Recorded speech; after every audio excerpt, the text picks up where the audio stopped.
अशोकनगर, बांसवाड़ा, राजस्थान। श्रीमान मोहनलाल जी गदिया, श्रीमती भंवरबाई पुत्रवधू। श्री पदमचंद गदिया, श्रीमती विमला पुत्र पुत्रवधू। श्री नरेश कुमार, श्रीमती राजुल पुत्र पुत्रवधू। श्री जय कुमार, श्रीमती मटरा पुत्र पुत्रवधू। श्री कमल कुमार, रेणु पुत्र पुत्रवधू। पौत्र पीयूष कुमार, पंकज, अरिहंत, अंकित, आदित्य पौत्रवधू। श्रीमती इंदिरा, शिल्पी, ऋचा, प्रियंका, दिव्या, आभा एवं समस्त गदिया परिवार, भीलवाड़ा, राजस्थान। श्रीमान त्रिलोक चंद जी गंगवाल, श्रीमती कांता, श्रीमान अशोक, श्रीमती शकुंतला पुत्र पुत्रवधू। श्रीमान अमित, शालिनी पुत्र पुत्रवधू। श्रीमान प्रतीक, मोनिका पौत्र पौत्रवधू। सुश्री तनुश्री, रिद्धि, अतिशय, रिजुल एवं समस्त गंगवाल परिवार, भीलवाड़ा, राजस्थान।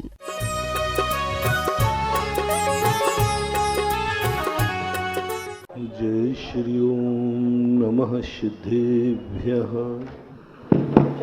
जय श्री ओम नमः सिद्धेभ्यः।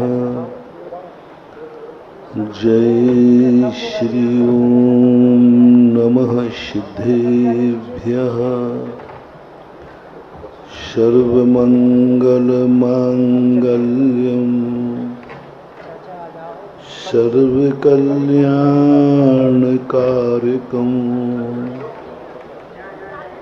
प्रधानं सर्वधर्माणां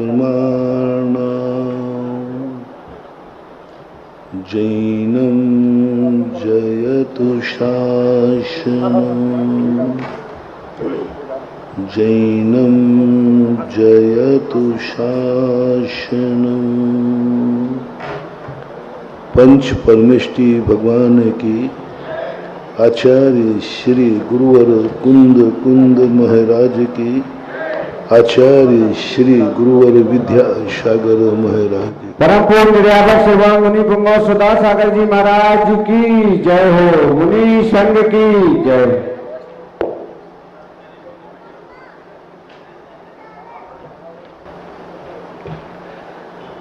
दुनिया में कोई भी व्यक्ति हो, यह नहीं कह सकता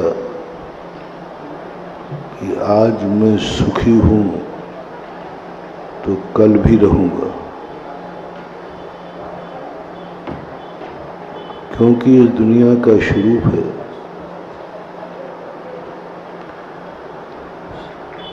जो सुखी थे वे आज रोते हुए सुख के साथ सोते हैं, रोते हुए उठते हैं। साधारण पुरुषों में नहीं, बड़े बड़े महापुरुष, तद्भव मोक्षगामी बलराम जैसे व्यक्ति शाम को सुखपूर्वक चर्चा थी, सारी अयोध्या में खुशी थी, सारी अयोध्या में खुशी थी। सूर्य जब डूबा, अयोध्या को खुशहाल छोड़ के गया था। हर चेहरे पर मुस्कान, हर चेहरा खुश था। घर घर में दिवाली थी। पूरी अयोध्या को रोमांचित का रूप मिला। लेकिन एक रात के अंदर जब सूर्य निकला तो पूरी अयोध्या में मातम था। हर आंख में आंसू था, चारों ओर रुदन था।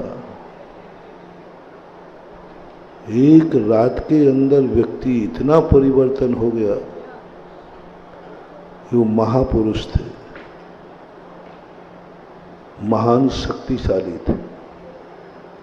उनके जीवन में जब ये घटित होता है तो हम और आप लोग किस खेत की मूली हैं। हर क्षण एक बात मानना चाहिए, अहंकार को शांत रखना चाहिए। कभी अपने आप को पूर्ण नहीं मानना। हर व्यक्ति इस दुनिया में अधूरा है। कहीं ना कहीं से पूर्णता की अनुभूति होती ही नहीं। हम चाहें कि हम सब कुछ जो हमें चाहिए हम सब कुछ पा लेंगे, कुछ नहीं पा पाओगे। लेकिन ये भी तय है, 2 दिन पहले के प्रवचन में, कि पूर्ण होकर मरे बिना हमारा कल्याण नहीं। 2 विरोधी बातें कह रहा हूं। संसार में रहने वाला कभी किसी भी चीज में पूर्ण नहीं हो पाएगा, पूर्ण नहीं हो पाएगा। धनी संपूर्ण धन का मालिक नहीं बन पाए, कितना भी धन करे। गिनीज बुक में नाम आ सकता है, अगली साल दूसरा तुमसे आगे निकल सकता है। जितने भी तुम्हारी जिंदगी में ख्वाब हैं वे कभी पूर्ण नहीं होंगे, कभी नहीं होंगे। कोई भी हो, किसी के नहीं होंगे, महाराजों के भी नहीं होंगे, भगवानों के भी नहीं होंगे। भगवान भी हैं तो भी वे अपनी जिंदगी को पूरा जैसा जीना चाहते वैसा नहीं जी पाएंगे। वो जो नहीं चाहेंगे वो भी उनकी जिंदगी में आएगा, नहीं चाहते। आप महान पुरुषों की जिंदगी उठा के देख लो, जो जो उन्होंने नहीं चाहा वो भी आया। श्री राम ने वनवास नहीं चाहा, वनवास हुआ। श्री राम ने नहीं चाहा कि विदेही का अपहरण हुआ। श्री राम ने नहीं चाहा कि लक्ष्मण को शक्ति लगे तो लगी। सब कुछ तो हुआ। इस संसार के नियम ऐसे हैं, उनको जो कुछ करना है वो करेगा। अब ये 2 विरोधी बातों को जब अपन चिंतन करते हैं, एक और जब तक पूर्णता नहीं मिलेगी हमारा कल्याण नहीं होगा। और इस संसार में कोई कभी पूर्ण होगा नहीं, संपूर्ण नहीं होगा, अंतिम छोर नहीं आएगा। ये संसार क्षितिज के समान होता है। जैसे आकाश में अपन देखो ना खड़े होके, तो ऐसे लगता है आकाश थोड़ी दूर बाद झुक गया, छाता बन जाता है, चारों तरफ से झुका हुआ दिखता है। लेकिन जैसे ही आगे बढ़ो तो फिर वहां भी छाता बन जाता है। ऐसे ही संसार है, अपन को लगता है कल मैं इतना हमारा कार्य हो जाए मैं पूर्ण हो जाऊंगा। नहीं, कल कोई नई समस्या आएगी, नई इच्छा उत्पन्न होगी, तुम नई फिराक में रहोगे। अब यहां धर्म चमत्कार दिखा सकता है। वैसे दुनिया में धर्म की जरूरत नहीं थी, हम गुरुओं की जरूरत नहीं थी, और दुनिया में भगवान की जरूरत नहीं थी। भगवानों के लायक ये दुनिया है ही नहीं, साधु संतों के लायक ये दुनिया है ही नहीं, महान पुरुषों के लायक ये दुनिया है नहीं। फिर भी दुनिया में महान पुरुष हैं। क्यों है? बस यही चमत्कार दिखाने के लिए दुनिया की कोई शक्ति ऐसा चमत्कार नहीं दिखा सकती। भोजन न मिले आनंद आ जाए। सारी दुनिया कहती है भूखे हो तो भोजन करो तभी आनंद आएगा, और भोजन कभी भूख पूर्ण मिटाएगा नहीं, 6 घंटे को मिटा देगा, फिर जो कहते हो भूखा हो जाएगा। धर्म एक चमत्कार दिखाता है कि नहीं, एक शक्ति है जो बिना अन्न के भी जीवित रह सकता है। भूखा व्यक्ति भी आनंदित हो सकता है। मौत का नाम सुनते ही सब कांपते हैं। धर्म कहता है कि मैं मृत्यु महोत्सव मनाऊंगा तुम्हारे जीवन में। मौत आएगी तुम हंसोगे, मौत आएगी तुम खुश होगे। दुनिया कहती है मौत आएगी तो तुम रोओगे, मातम होगा। धर्म का सबसे बड़ा चमत्कार, मौत आएगी तुम्हारे यहां महोत्सव होगा। मौत आएगी तो महोत्सव मनाओगे। मैं ऐसी कला तुम्हें सिखाऊंगा कि तुम मृत्यु का इंतजार करोगे। मैं ऐसे सूत्र दूंगा कि तुम मर रहे होगे और आनंद आ रहा होगा। मैं ऐसा सूत्र दिखाऊंगा कि तुम मर रहे होगे और सारा जगत खुशियां मना रहा होगा। तुम्हारे परिवार खुशी, हर व्यक्ति के मन में आनंद होगा मरने पर। आज तक कहीं दुनिया में नहीं सुना कि मरने पर लोग खुशी मनाते। मौत के मुख में खुशी, आनंद। जिंदगी का आनंद नहीं। जिंदगी में आनंद तो सबको जी रहे हैं इसलिए आनंद है। मौत में आनंद आता है, ये धर्म की बहुत बड़ा अतिशय। खाने में आनंद सबको है, लेकिन बिना खाए आनंद का चमत्कार।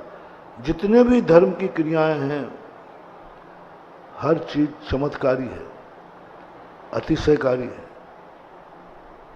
क्योंकि वो अभाव में आनंद बता रहे हैं। जैसे एक दिन मैंने कहा था, तुम्हारा परिवार है, माँ बाप है, सब कुछ है। तुम कहते महाराज मेरे पास सब कुछ है, मैं खुश हूं। परिवार है, माता पिता भाई बंधु सब कुछ है, सब है महाराज हमारे पास, धन दौलत सब कुछ है। अब इसमें तुम खुशी हो तो कौन सी बड़ी बात है। ये तो बच्चा भी खुश हो जाता है। लेकिन धर्म एक चमत्कार दिखाता है कि इन सबके बिना भी, इससे भी कई गुना चमत्कार है। इन सबके बिना, माँ बाप के बिना, परिवार के बिना, धन दौलत के बिना, भोजन के बिना चमत्कार, आनंद। परिवार के बिना आनंद, माँ बाप के बिना आनंद, धन दौलत के बिना आनंद, शरीर के बिना आनंद। ये आज तक कोई विज्ञान इसकी खोज नहीं कर पाया। विज्ञान कहता है भूख लगी है, रोटी मिले बिना सुख मिल नहीं सकता। रोटी ही सुख है भूखे व्यक्ति के लिए। लेकिन धर्म चमत्कार दिखाता है कि एक विधि ऐसी है जो रोटी खाने के आनंद से कई गुना आनंद, जब व्यक्ति रोटी नहीं खाकर है, उपवास कर लेता है, उसमें आनंद है। लोग उपवास इसलिए नहीं करते कि उनके घर में खाने को नहीं है। लोग उपवास इसलिए नहीं करके देश का भोजन बचाना है। लोग उपवास इसलिए करते हैं कि खाने से ज्यादा आनंद उपवास में है। और ये आनंद मां धर्मात्मा को पता चलेगा, तुम्हें नहीं पता चलेगा। तुम तो ये कहोगे महाराज पता नहीं कैसा भूख में आनंद होता ही नहीं, हमें तो जब भूख लगती है बहुत दुख होता है। तुम धर्मात्मा नहीं हो ना। जिस दिन धर्मात्मा बन जाओगे उस दिन ये आनंद तुम्हें प्रकट होगा। और इतना आनंद, इतनी खुशी आएगी तुम्हें, इतनी खुशी आएगी कि तुम एक उपवास के स्थान पर 2 उपवास करोगे। जैसे खाने वाला व्यक्ति एक रोटी खाना चाहता है, लेकिन यदि बढ़िया उसके स्वादिष्ट मिल जाए तो एक आध और 2 खा लेता। बढ़िया स्वादिष्ट मिल जाए तो 2 खा लेता। भाई तुमने तो एक रोटी मांगी थी, बोले अब ऐसा स्वाद आया कि एक और खाऊंगा। ऐसा ही धर्म है। एक बार धर्म का स्वाद आ जाए तो उसने लिया था एक उपवास, और एक उपवास पूरा नहीं आया और गुरु के पास पहुंच जाएगा। बोले महाराज कल का भी बेला।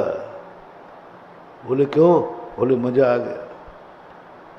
2 करने के बाद बोले भाई महाराज बहुत आनंद आ रहा है, तीसरा करते करते वो 10 कर डालेगा। और जो और बड़ा होता जाएगा वो 10 नहीं पूरी जिंदगी निकाल देगा और वो महसूस करेगा कि खाने के आनंद में उपवास में ज्यादा आनंद है। ग्रहण की अपेक्षा त्याग में आनंद है, त्याग में आनंद। धन कमाने की अपेक्षा मात्र एक महावीर स्वामी हुए जिन्होंने ये खोज की, धन कमाने में उतना आनंद नहीं है जितना धन का त्याग करने में आनंद है। जैसे हमने कहा, भोजन में आनंद नहीं, उपवास में आनंद है। परिवार में आनंद नहीं, परिवार के त्याग करने के बाद बहुत आनंद है। बोलो, तुम सुखी हो या मैं सुखी हूं? यही प्रैक्टिकल कर रहा हूं। ईमानदारी से बताना, ऊपर से मत बोलना। मैं ज्यादा सुखी हूं कि तुम ज्यादा सुखी हो? क्यों? तुम्हारे पास सब कुछ है और मेरे पास कुछ भी नहीं है। इसी का नाम है चमत्कार, अतिशय। तुम खुद कह रहे हो कि महाराज आपको मैं अपने से ज्यादा सुखी मानता हूं। क्यों? ना धन है, ना दौलत है, ना परिवार है, ना कपड़े हैं, ना घोड़ा है, ना गाड़ी है, कुछ भी तो नहीं है। फिर तुम्हें कैसे लग रहा है? तुमने कभी सोचा कि हमारे लिए तो सुख इसलिए है कि सब कुछ हमारे पास है, लेकिन आज मैं क्या देख रहा हूं, जिनके पास वो सब कुछ नहीं है जो हमारे पास है, फिर भी वो हमसे ज्यादा सुखी दिख रहे हैं। बस यही देख करके तुम साधु को नमोस्तु कर लेते हो। ये कौन सी शक्ति है? ये कौन सी गुप्त गॉड गिफ्ट है? कौन सी सिद्धि है ऐसी जो इन सब जीवों के अभाव में सुख नजर आ रहा है, आनंद की अनुभूति हो रही है? वो क्या है? ऐसी क्या वस्तु है? ऐसी कौन सी गुप्त है, गॉड गिफ्ट है जो हमसे ज्यादा सुखी आप है और आपके पास कुछ भी नहीं? ये तो तुमने कहा, मेरे से पूछो तो मैं तो इतना सुखी हूं कि स्वर्गों के देवता भी इतने सुखी नहीं है। धर्म का चमत्कार देखना। एक चक्रवर्ती थे, वो महाराज बन गए। एक बनारस से पढ़ने वाला एक विद्यार्थी आया जिसने ज्योतिष पढ़ा हुआ। ज्योतिष पढ़े हुए को देख करके रास्ते में वो आ रहा था, पहले पैदल यात्रा चलती थी। एक नदी किनारे एक रास्ता था और रास्ते में किसी के पैरों के निशान, वो ज्योतिष करके आया था, पैरों के निशान देख के कहता है, ओहो, ये जो पैरों के निशान हैं ये तो इतने बड़े सम्राट के होना चाहिए, चक्रवर्ती के, राजा महाराजा के। इससे बड़ा दुनिया में कोई हो नहीं सकता। पैरों के निशानों से पता चल जाता। ज्योतिषाचार्य अपने एक एक अंग को देखकर बता सकते हैं कि ये व्यक्ति कौन है। ज्योतिष कोई अलग से नहीं पढ़ना, पहचान करना है। हमारे एक एक शरीर के आंखों की बाल को देखकर बता सकते पूरी जिंदगी का। आंखों के बालों में लिखी है हमारी पूरी जिंदगी की किताब, माथे पर लिखी है हमारी पूरी जिंदगी की किताब, इस खोपड़ी पर लिखी है पूरी जिंदगी की किताब, गर्दन में लिखी है पूरी जिंदगी की किताब, सीना में लिखी है पूरी जिंदगी की किताब, पीठ पर लिखी है पूरी जिंदगी की किताब, पैरों में, हाथों में, यहाँ तक कि नाखून में लिखी है पूरी जिंदगी की किताब। पढ़ने वाला चाहिए। इतने स्थान पर हमारी जिंदगी की बही खाता लिखा है, रोम रोम में, पूरे शरीर में, जहां से भी पढ़ना चाहो पढ़ने वाला पढ़ लेगा। किसी महाराज का एक नाखून निकाल के ले जाओ, किसी गृहस्थ का, जो सचारे होगा और नाखून को देख करके पूरी जिंदगी बता देगा, फोटो देखकर बता देगा। पर पढ़ने वाला चाहिए। और वो पढ़ के आया था, उसने देखा कि ये तो बहुत बड़े, लेकिन तुरंत उसके मन में आया, क्योंकि 2 पैरों के निशान थे, दोनों पैरों के निशानों को देख करके वो कहे इतना बड़ा आदमी कभी अकेला रह ही नहीं सकता, इसके साथ तो 150 लोग होना चाहिए, हाथी घोड़ा होना चाहिए, रथ नगाड़े होना चाहिए, ये अकेला रह ही नहीं सकता, क्योंकि इतना पुण्यात्मा है, एक कदम चलेगा हजारों कदम चल जाएंगे, एक दिशा पे चलेगा लाखों लोग चलेंगे। दूसरी बात, इतना बड़ा आदमी कभी पैदल चल नहीं सकता, वो पैदल चलेगा ही नहीं। तीसरी बात, नंगे पैर तो वो चल ही नहीं सकता।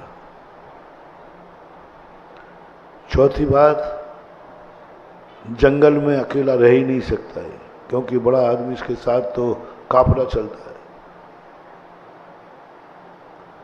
और ये आदमी जंगल की तरफ जा रहा है और निशान कह रहे हैं कि ये तो महलों के रहने वाले चरण है।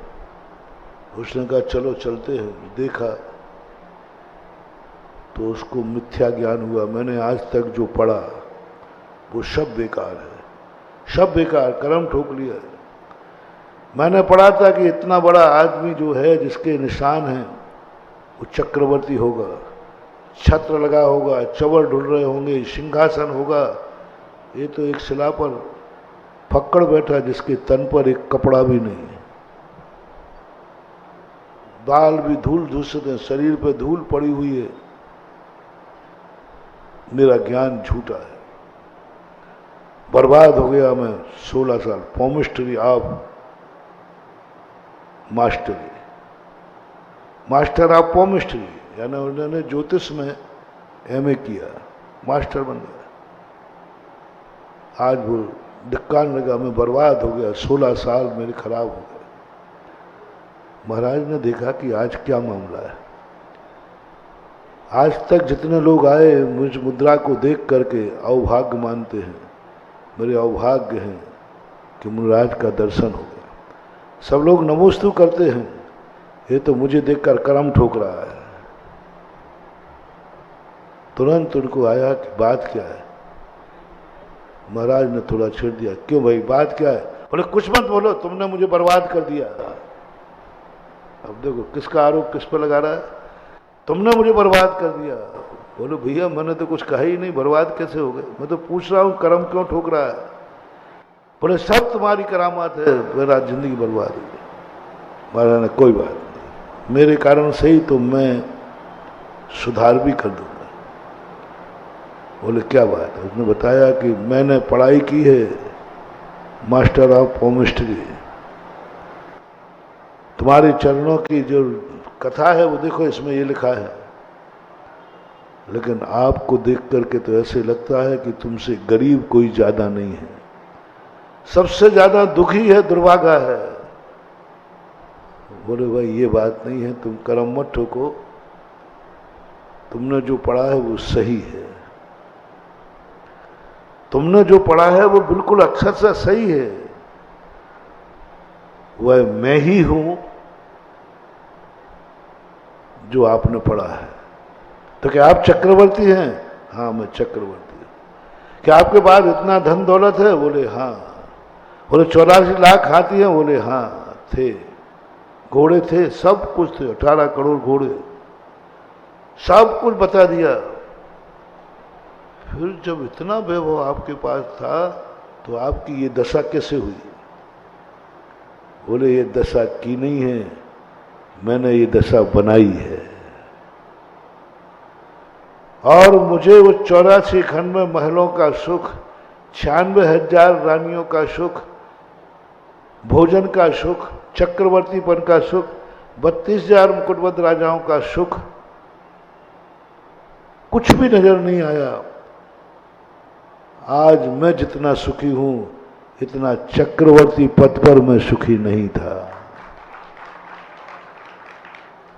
वहां मैंने इतना आनंद नहीं उठाया, इतना सुख नहीं उठाया। उस समय राजा था, अब मैं महाराजा हूं। वो जो से कह करके दंग रह गया कि इस फकीरी में भी आनंद है, त्याग में भी आनंद है, धन दौलत के बिना भी आनंद, परिग्रह के बिना आनंद, परिवार के बिना आनंद, भोजन के बिना आनंद, कूलर के बिना आनंद, एसी के बिना आनंद, प्रशंसा के बिना आनंद। गप्प लगता है, गप्प लगता है कि इसमें कोई आनंद है। फिर निंदा में आनंद, भूख में आनंद, कांटों में आनंद, सर्दी लगे तो सर्दी में आनंद, गर्मी लगे तो गर्मी में आनंद। बिल्कुल उल्टा संसार का। ये कैसे होता है, क्या होता है?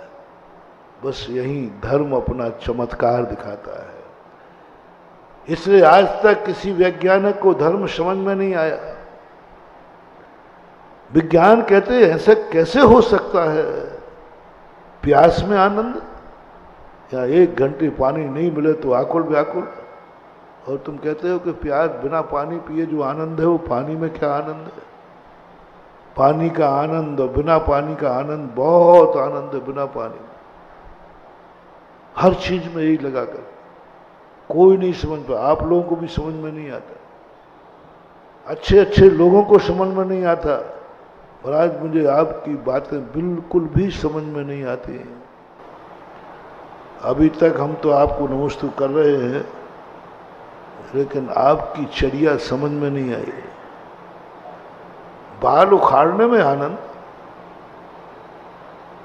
सब लोग 2-2 बाल उखाड़ो अपने से, आनंद आ जाए तो भरत जी को समझ में नहीं आ रहा। लेकिन झूठा भी नहीं कहता हूं कि मैंने आपके केशलंच देखे। आप केशलंच करते हो तो रोते हुए करते हैं कि मुस्कान के साथ करते हैं? और तुम्हारी करवाऊं तो रो पड़ोगे, चीख पड़ोगे। अनुभव की कगारों से गुजरता हुआ अनुभव बहुत। एक दिन मैंने कहा था ना, धर्म जब अनुभव से टकराता है तो धर्म चूर चूर हो जाता है।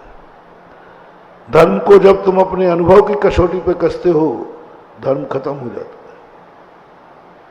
मन कह देता है इन गप्पों में मत पड़ो, अनुभव से। इसलिए जैनाचार्यों ने स्पष्ट कहा, तुम धर्म को कभी अपने अनुभव की कसौटी पे मत तोड़ना। मैं शामिल कर लिया, चमत्कार उस नास्तिक का है जो मंदिर नहीं आता है। हमारा रात्रि भोजन त्याग, महाराज मेरा नियम टूट गया। मैंने क्यों? बोले 4 दोस्त लोगों ने ऐसा चढ़ाया, ऐसा कहा कि उनको खाते देखकर मेरा मन बिगड़ गया। मन की वाह रे वाह। तो चमत्कार रात्रि भोजन करने में है कि त्यागने में है? करने में है, तुम्हारा मन बिगाड़ लिया। कायदा तो होना चाहिए, तुम्हारा रात्रि भोजन त्याग देख करके जितने लोग वहां रात्रि में भोजन करने आए थे, उन्होंने तुम्हारा त्याग देखकर रात्रि भोजन छोड़ दिया। ये है व्रत। समंत्रभद्र महाराज कहते, तुमने कैसा नियम पाला? तुमने सच्चा नियम पाला कि झूठा पाला? इसका प्रमाण पत्र चाहिए। उन्होंने एक प्रमाण पत्र बांटा। तुमने जो नियम लिए हैं ये साचे हैं या झूठे? ये कार्यकारी हैं कि नहीं? तुम मंदिर आते हो, साचा है कि झूठा है? तुम अभिषेक करते हो, साचे हैं कि झूठे हैं? तुम नमोकार मंत्र की माला फेरते हो, साची है या झूठी है? तुम भक्तांबर पढ़ते हो, साचा है या झूठा है? जो कुछ भी तुम धर्म करते हो, साचे और झूठे की उन्होंने एक कसौटी दी। कसौटी क्या दी? बहुत सरल कसौटी है। तुमने जो नियम नहीं लिया है, और तुम्हारे दोस्त, तुम्हारा परिवार, तुम्हारे सब लोग उस नियम से रहे थे, और तुमने नियम ले लिया है। रात्रि भोजन वाले का नियम बताता हूं। तुमने अकेला नियम लिया, पूरे परिवार में किसी का नहीं, पूरे दोस्तों में किसी का नहीं है, पूरे रिश्तेदारों का किसी का नहीं, और वे सब मिलकर के इकट्ठे हुए हैं एक साथ। दोस्त भी, परिवार भी, रिश्तेदार भी, समाज के लोग, और तुम्हारा रात्रि भोजन त्याग है। अब वे सब तुम्हें चढ़ाने में लगे, सब तुम्हें भ्रष्ट करने में लगे, सब एक से एक लालच दे रहे हैं। समंतबद्ध महाराज स्वामी कहते हैं क्या परिणाम आ रहा है, क्या भाव लग रहा है, अपमान भी हो रहा है, भोजन भी हो रहा है और भूख भी तुम्हें लगी है, ये भी पक्का है। भूख भी तुम्हें लगी है, दिन भर में खाया नहीं है, चक्कर भी थोड़ा थोड़ा आ रहा है, पेट में भी आग लगी है। उधर सब लोग कह रहे हैं, सब लोग सामने खा रहे हैं, चटकारे लेके खा रहे हैं, और ये और कह रहा है मजा आ गया, भोजन बहुत अच्छा बना है। बोलो परिणाम क्या हो रहा है? उनके कारण तुम्हारा रात्रि भोजन करने का भाव हो गया। समंतबद्ध महाराज ने कहा तुम फेल हो गए। पर पास कब हूं? तुम्हारे रात्रि भोजन को देख करके कोई कहे इतना बढ़िया भोजन बना, भूख भी लगी तुम्हें, और सब लोग तुम्हें चढ़ा भी रहे हैं, इतना अपमान कर रहे हैं, मजाक कर रहे हैं, फिर भी तुम्हारा मन रात्रि भोजन का नहीं हुआ है। आपकी इस दृढ़ता को देखकर मेरा भी मन कर रहा है कि मैं रात्रि भोजन छोड़ दूं, बस हो गया। क्या तुम्हारे किसी नियम को देख करके किसी ने नियम लिया? किसी ने नियम लिया? क्या नहीं त्याग करने वाले ने तुम्हें देखकर त्याग के भाव हुए? यदि हुए हैं तो जाओ, तुम्हारा नियम सच्चा है और तुम्हें प्रमाण पत्र मिलेगा तुम सच्चे हो, क्योंकि किसी ने ले लिया। 90% नियम लेने वाले को देखकर नियम ले लेते हैं कि 90% जिन्होंने नियम नहीं लिया है, नियम लेने वाला उस तरफ झुक जाता है। सब लोग अपनी अपनी छाती पे हाथ रखो, क्या होगा? और क्या हो रहा है? भ्रष्ट हो गए। वो 4 लोग खाने वाले थे, तुम नहीं खाने वाले, तुम भी 5 में हो गए। चमत्कार किसमें हुआ? त्याग में कि अत्याग में? अत्याग जीत गया। तुमने गुटखा का त्याग किया था, क्या प्रमाण है कि तुमने अंदर से त्याग किया? दबाव में किया, प्रभाव में किया? तुम 4 लोगों को गुटखा खाते देखोगे, तुम गुटखा शुरू कर दोगे। यानी गुटखा के त्याग में अतिशय नहीं है, नहीं त्याग में अतिशय। तो मंदिर अभिषेक करने आ रहे हो, 4 लोग रास्ते में टिका रहे, अरे भगत जी जा रहे हैं, भगत जी। दूसरे दिन में कहो तुम, और महाराज जी क्या करूं, रास्ते में लोग चढ़ाते हैं। वो चढ़ाने वाला जीत गया, नास्तिक जीत गया, तुम हार गए, तुम हार गए। मुनि को किसी ने चढ़ा दिया, देखो इतना बड़ा होकर नंग जाता है, और मुनिराज को शर्म आ गई, हाँ सही तो है, तो वो जीत गया और मुनिराज हार गए। जितनी कथाएं हुई हैं उन कथाकारों को पढ़ो, इन कथाओं को पढ़ने का रहस्य क्या है? मैंने कथाएं पढ़ी, बहुत सारी कथा। वो कथा उसी की बनती है जो अपने नियम में किसी ना किसी को ढाल देता है, दूसरे में नहीं ढलता, स्वयं को ढाल देता है, जिसको देख करके दुनिया कहती है मैं भी करूंगा, मैं भी करूंगा। मैना सुंदरी ने ऐसा सिद्ध चक्र मंडल विधान किया कि उसको देखकर आज तक लोग विधान कर रहे हैं, आज तक उसकी महिमा गाते हैं। यह है प्रमाण पत्र। तुम्हारे सारे अप्रमाणित हो रहे हैं, सब दूसरों के कहने पर। अभी हाल 2 मिनट तुम्हारे लिए परिस्थिति आ जाए, तुम नियम तोड़ते फिरोगे, नियम तोड़। 4 लोग मिलकर के नियम तोड़ा देंगे, तुम्हारी श्रद्धा तोड़ा देंगे, तुम्हारा सच्चा गुरु सच्चा भगवान छुड़ा देंगे। तुम्हारी श्रद्धा ज्यादा मजबूत नहीं, 2 मिनट लगेगा,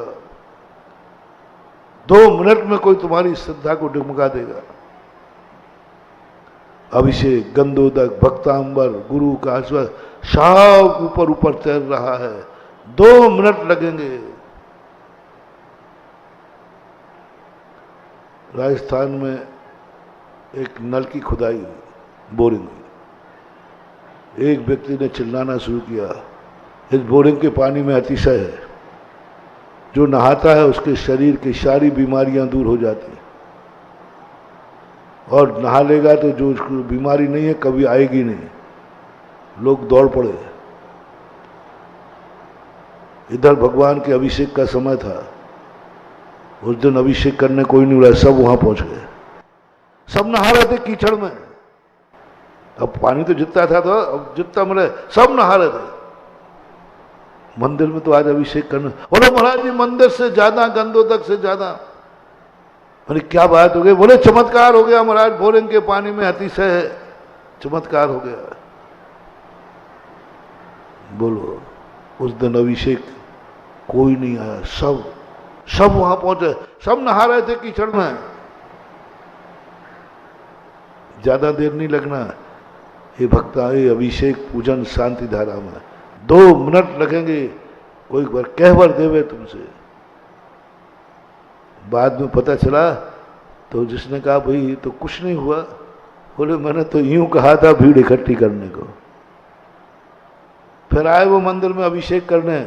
मैंने कि भाई आज अभिषेक, अरे महाराज जी अब ठीक है, जो है जो।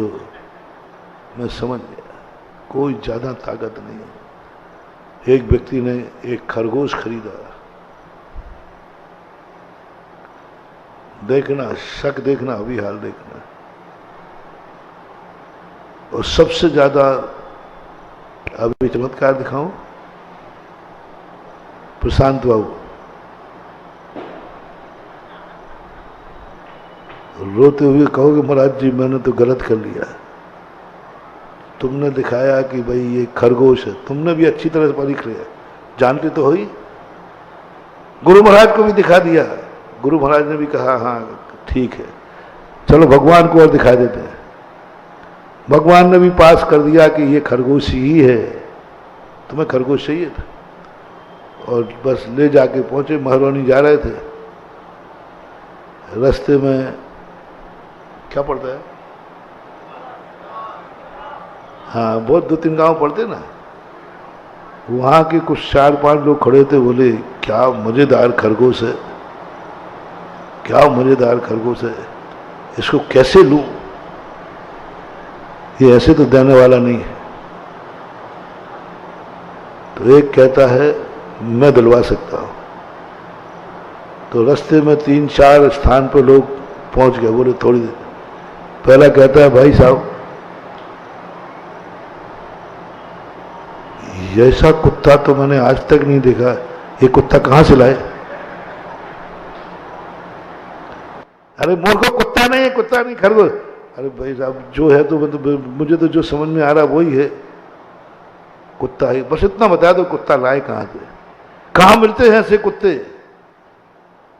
ओह क्या, मैंने बहुत कुत्ते देखे, इस कुत्ते जैसा कुत्ता देखे ही नहीं, बहुत गजब की चीज। आप तो जो कहो वो मैं पैसा दे दूं, ये कुत्ता मुझे दे दो, जो पैसा मांगो वो दे दूंगा, जो मांगो वो दे दूंगा। चल चल मूर्ख, तुझे कोई यही पता नहीं कि ये कुत्ता नहीं है, खरगोश है। मैं महाराज जी से पास करा के लाया हूं, भगवान ने पास किया है, और मैंने भी शास्त्र पढ़े, बुद्धू नहीं हो। खरगोश जैसा है वैसे ही देख, इसके दांत नहीं है, ये नहीं, वो सब बताए, खरगोश है खरगोश। बुद्धू कहेंगे चल यहाँ दे, कुत्ता लेना हो और कहीं जाए तो खरगोश है। पहली बार में तो तुम नहीं समझोगे, पहली बार में तो तुम यही कहोगे महाराज जी देखो मूर्ख है, उसको यही पता नहीं कुत्ता क्या है और खरगोश क्या है। तुम्हारी दृढ़ता रहेगी मजबूत। महाराज जी से पास कराया है, महाराज जी थोड़ी ऐसे गलत कर देंगे। और किससे पास कराया? अभिनंदन। और किससे पास कराया? जनवाणी माता। कोई प्रभाव नहीं। ठीक भैया, कुत्ता नहीं है, खरगोश है। थोड़ी देर आगे बढ़े और दूसरा गांव आ गया। दूसरा कहता वाह गजब हो गया, गजब हो गया, ऐसा कुत्ता तो मैंने कभी देखा नहीं, क्या कुत्ते की नस्ल है, इस कुत्ते के लिए तो हम अपनी पूरी संपत्ति दे देंगे यदि ये कुत्ता। उसने दूसरे का भाई साहब ये कुत्ता कितने में लाए? कितने में दोगे? अरे कुत्ता नहीं है, मूर्ख। अभी एक रास्ते में मूर्ख और मिला था, वो भी कुत्ता कह रहा था, तू भी कुत्ता कह रहा। बोले भाई साहब, आपको भली खरगोश है, मैं भी कोई मूर्ख नहीं हूं, मैं कुत्तों का व्यापार मैं कुत्तों का व्यापारी हूं। मैंने एक से एक कुत्ता देखे, पर एक कुत्ता विशेष है। कितने में लाए हो, कितने में दोगे? जो तुम्हें प्रॉफिट चाहिए ले लो।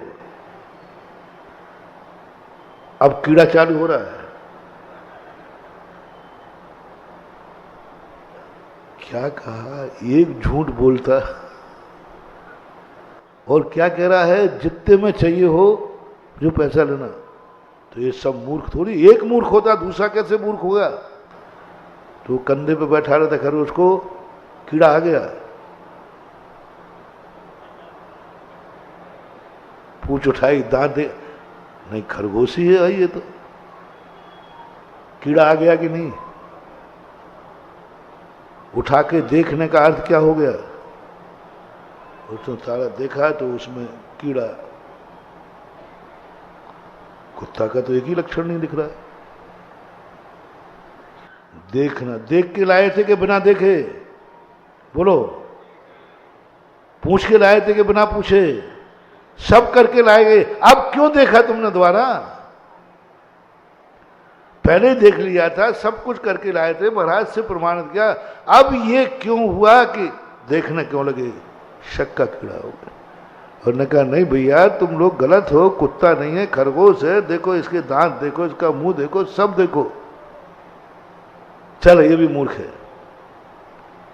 तीसरा गांव और पढ़ता है। गांव तो बहुत सारे पढ़ते होंगे महारानी पे। टपरा टपरा कोई पढ़ता है। टपरा पे एक बैठा था, छपरा टपरा कुछ भी। हाँ, और बाजू में थोड़ा अंदर जाओ तो खजूरी पड़ती है, खजूरिया खजूरिया। वे लोग भी आ गए रोड पे। अब इतने अच्छे कुत्ते को कौन नहीं देखेगा? 3-4 लोग कहते भैया ये कुत्ता तो ऐसा गजब का है, इतना शुभ है, इतना मांगलिक है, यदि इस कुत्ते के बदले में तो हम प्राण भी दे देंगे। अब 4-5 लोग इकट्ठा घेर लिया। बोले भैया एक कुत्ते के लिए, अब तुमने कहा एक झूठ बोलता, 2 बोलता, यहां तो कितने लोग बोल रहे हैं? सारा गांव ही बोल रहा है।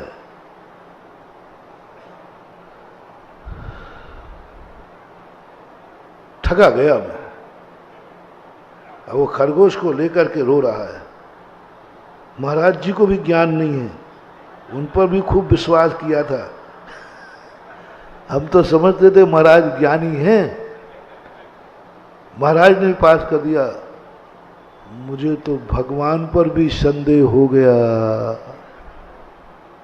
सर्वज्ञ भगवान ने सुना था, भगवान कभी झूठ नहीं जानते, झूठ नहीं बोलते, लेकिन ये सारा गांव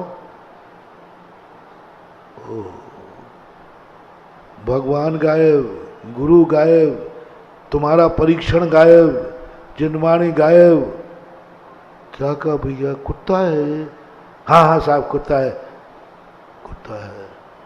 वहीं महारानी अभी पहुंचा नहीं, रास्ते में दिमाग खराब हो गया और उसने कहा क्या करूंगा कुत्ता ले जा करके, घर में तो खरगोश मंगाया था, कुत्ता थोड़ी चाहिए था। और महारानी के पास पहुंचते पहुंचते उसका दिमाग इतना ठनका, उसने उठा के फेंक दिया खरगोश को और घर पहुंच गया। आज तो ललितपुर गया था, ठगा गया। वहां तो सारे इतने बेईमान लोग हैं, बेईमान लोग हैं, कुत्ते को खरगोश के नाम से बेचते हैं। कुत्ते को खरगोश के नाम पे बेचते हैं। महाराज जी को भी कोई ज्ञान नहीं है। भगवान तो बिल्कुल अब समझ में आया, वो तो कुछ बुद्धू ही है, साथ में सब गलत कहा। रास्ते में जो मिला सबने कुत्ता कहा, सबने कुत्ता कहा। ये सब झूठे थोड़ी हो सकते हैं। इसलिए मैंने तो महारानी के पहले ही फेंक दिया। वे चारों जो ठगिया थे ना, वो चाहिए ही रहे थे। तुमने फेंका, उन्होंने कहा कोई बात नहीं भैया, ये कुत्ता आपके काम का नहीं है, हम ले लेते हैं। तुमने फेंका, उनने झेल लिया और वो लेके चले गए। और वे चारों मांसाहारी थे। क्या हो गया? तुम बुद्धू बने, खरगोश का जीवन गया। खरगोश कहता था, सोचता था, पहले तो बड़ा खुश हो रहा था कि जैनी ने खरीदा है। क्या है? जैनी ने खरीदा है। अब मेरी जिंदगी में कभी मौत, क्योंकि जैनी मारेगा तो है ही, मौत नहीं आएगी। बहुत बढ़िया है, छना पानी मिलेगा, बढ़िया खाना मिलेगा, बहुत अच्छा लगेगा। जैनी ने खरीदा है। और अब क्या कह रहा है? हे भगवान, इस कलयुग में किस जैनी के हाथ पड़ गए? इस कलयुग में किस जैनी के हाथ पड़ गया? ये तो अभी मर रहा है, मरवा डालेगा।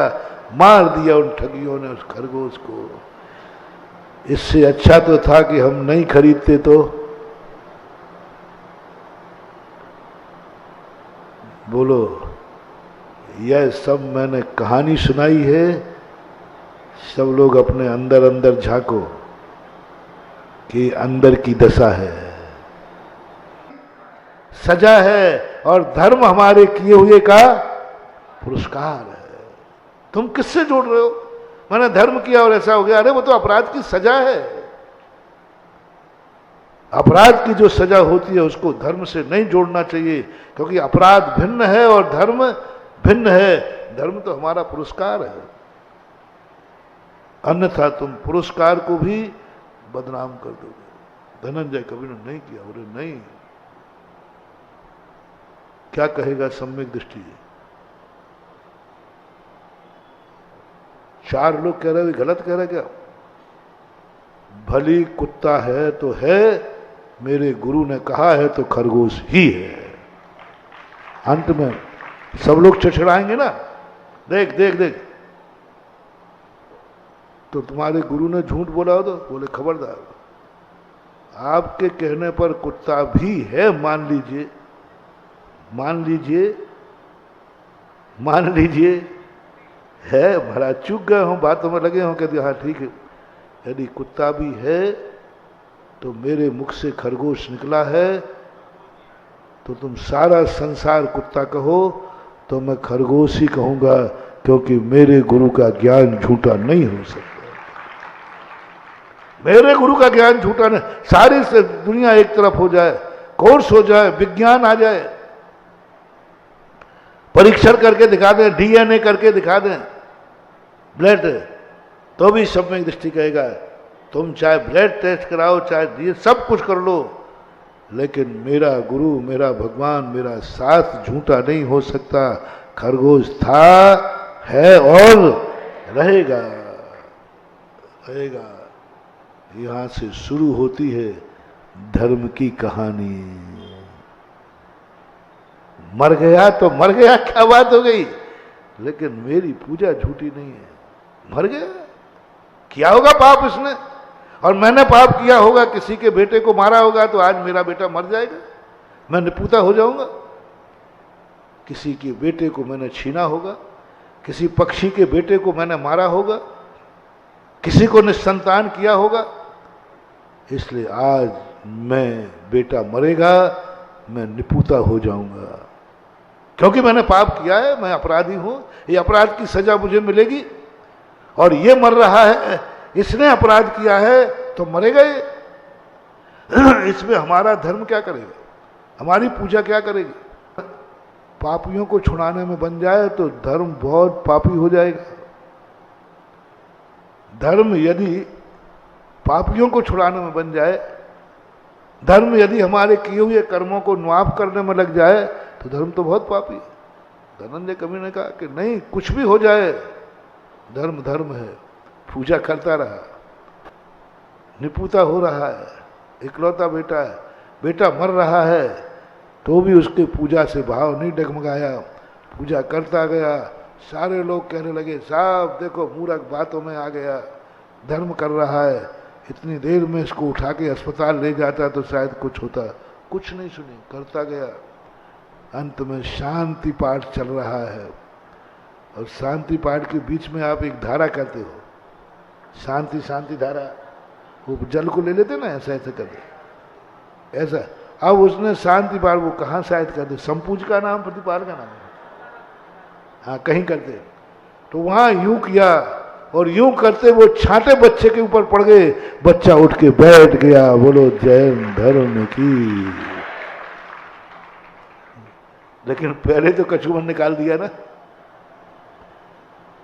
धर्म बीच में नहीं आता, धर्म जब आता है जब तुम कहते होगे मरे बेटा तो मरेगा, मैं निपुता होऊंगा तो होऊंगा, ये धर्म का कोई दोष नहीं, ये मेरे कर्म का दोष है, मेरा अपराध है। धर्म तो जैसा था वैसा है और रहेगा। जब इतनी घोषणा अंदर से आ जाए तब धर्म चमत्कार दिखाता है। अब तुम्हें चमत्कार क्या दिखाऊं? जैसे तुम्हारे ने टोका आई सी, क्या पता, हाँ गलत नंबर डायल कर लिया। आज आप 4 बातों में समय आपका हो गया। होमवर्क 4 बातों का है। धर्म का चमत्कार, धर्म की स्थितियां कैसी होती, अभाव में भी आनंद। बेटा मर रहा है तो भी पूजा का आनंद आ रहा है क्या? बहुत कठिन है महानुभाव।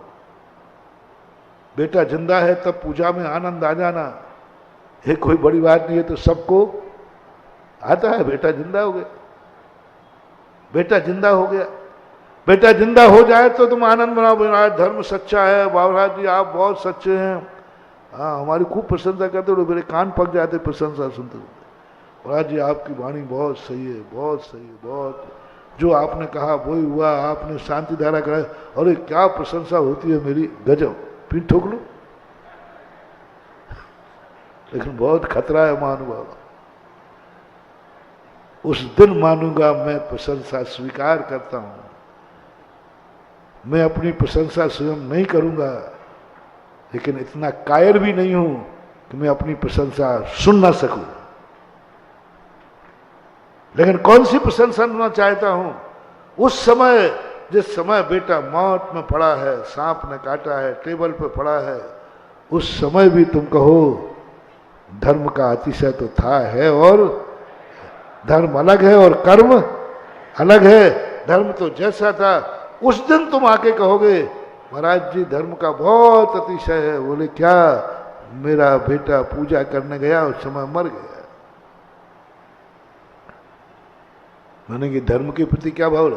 बोले महाराज धर्म के जो के त्यों भाव है, जैसे पहले थे वैसे आज है और वैसे कल भी, इसमें कोई अंतर पड़ने वाला नहीं। बस ये प्रशंसा का शब्द कोई कह देवे, उस दिन मेरा सीना 56 इंच का हो जाएगा। उस दिन मैं समझ लूंगा कि धर्म ने तुम्हारी आत्मा का पर्याय बन गया। प्रतिकूल परिस्थितियों में भी धर्म की वही स्थिति बनी रहे, बहुत कठिन है। अब आज सबको मैंने क्या दिया? खरगोश। घर तक पहुंचते पहुंचते क्या होना है?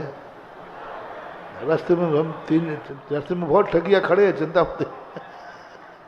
घर को पहुंचते यानी जिंदगी भर हमने तुम्हें पढ़ाया, जिंदगी भर आशीर्वाद दिया, मरने के घर आने, मरने के पहले पहले क्या हो जाएगा? मैंने तो इसलिए पढ़ाया, जो पढ़ाया है मरने की अंतिम श्वास तक ही रहे, और ये तो घर ही नहीं पहुंच पाए, जिंदगी ही पूरी नहीं हो पाई।